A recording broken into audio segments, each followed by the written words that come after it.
один прекрасный день ко мне пришел отец и сказал: я тебя записал на курсы, завтра вот в это время, в этот день тебе нужно быть там.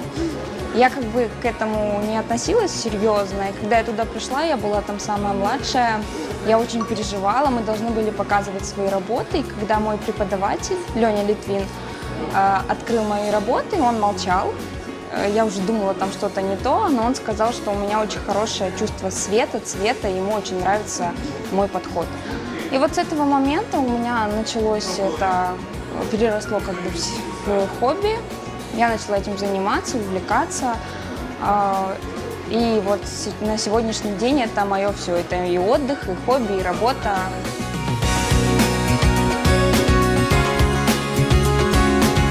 Манзара переводится как вид, пейзаж с турецкого. И когда я искала в себе псевдоним, я как бы это делала целенаправленно, мне нашла его мама.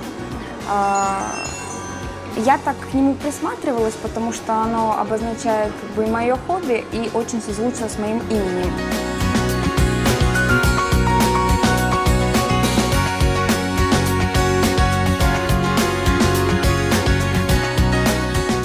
Я люблю детские фотосъемки за их непосредственность.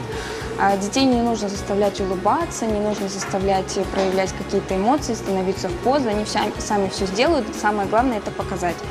И я как бы становлюсь уже семейным фотографом и снимаю периодически одну семью несколько раз. И то есть я им создаю такую некую историю.